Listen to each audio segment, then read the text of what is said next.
Nintendo fans are to Nintendo as the excitable puppy is to the capricious owner, endlessly trusting and forgiving even as the apparently thrown tennis ball proves invisible for the 50th time. So it is with the Paper Mario franchise, which if it were a Meatloaf song would be called 2 out of 5 is quite bad actually. The last two installments have been respectively a collectible-strewn fetch quest with all the humour of the first two games garnished by the tax authorities, and a possible award winner for the worst use of the Wii U gamepad. The less we talk about Mario and Luigi Paper Jam, the better, because you know what they say about crossing the streams. But with a new Paper Mario, the Origami King, lined up for release later this week, we can see kindly Mr. Nintendo winding up for another pitch, so we can again see the wagging tails and panting tongues of eager fans readying for another disappointment.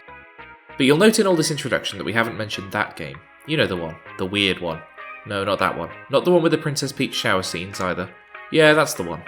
Super Paper Mario was originally developed in 2006 as a swan song for the GameCube, and that's a good thing too because it means it makes minimal use of Wiimote gimmicks which might have tempted lesser developers in the heady days of 2007.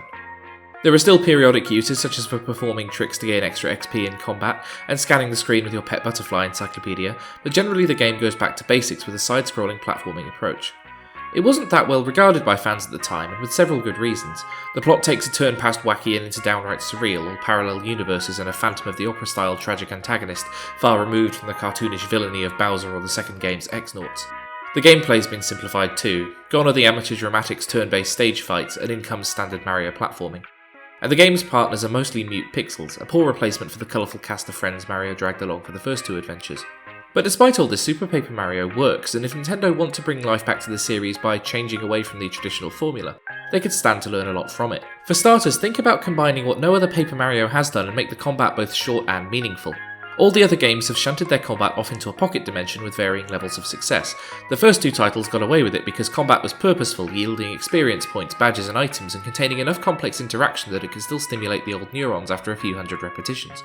But in the later titles, the Pocket Universe just became a chore, yielding nothing but plentiful and therefore valueless coins and taking up time in the process, making combat something players would actively want to avoid. Super Paper Mario understood that if you want to make combat cheap and nasty, that's okay, just don't take us away from the action to do it. Mario had a ready-made combat style to hand in the form of stomping on enemies' heads, and the experience points were folded into the traditional Mario score structure, which now that I think about it was the first time that function ever really had a purpose. I'm not suggesting a 3D Paper Mario would have to follow this exact model, platforming in them is not exactly made easy by Mario's lack of depth, but a commitment to urgency greater than that of an arthritic snail would be quite welcome. Next, make sure to keep things weird. This was where the Paper Mario series used to be a shining star in the firmament, featuring murder mysteries, wrestling tournaments, and haunted houses galore. Super Paper Mario took it even further, with Mario being enslaved to generate power by running in a wheel and tasked with finding toilet paper for an alien with the squits. A future title needn't go that far, but given that Sticker Star sucked out all the personality and replaced the entire world with generic Mario lands and toads directing you to the nearest other castle, a return to form would be a welcome change.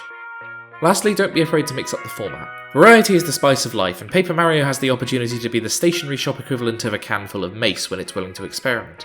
For all it was overlooked by fanboy moaning, Super Paper Mario's ability to flip the world into 3D and find hidden levels of exploration was genuinely innovative, dragged out the playable life of the game, and is the sort of thing we could use more of. The same goes for Mario's different paper forms in the Thousand Year Door, although those ended up being quite underused and mainly restricted to obvious flagged puzzles. From the previews we've had so far, it seems like the Origami King won't address all the qualms fans have had with recent games, but it might be on the way to tearing them up and starting again. Whatever happens, I'll be playing it when it drops later this week and failing to learn my lesson like so many times before. Digital Wilds is a solo passion project run out of my living room. If you can subscribe to help me grow the channel, it'll be hugely appreciated, and I'll love you even more if you can back me on Patreon at patreon.com/digitalwilds. Until then, thanks for watching, and I'll see you next time.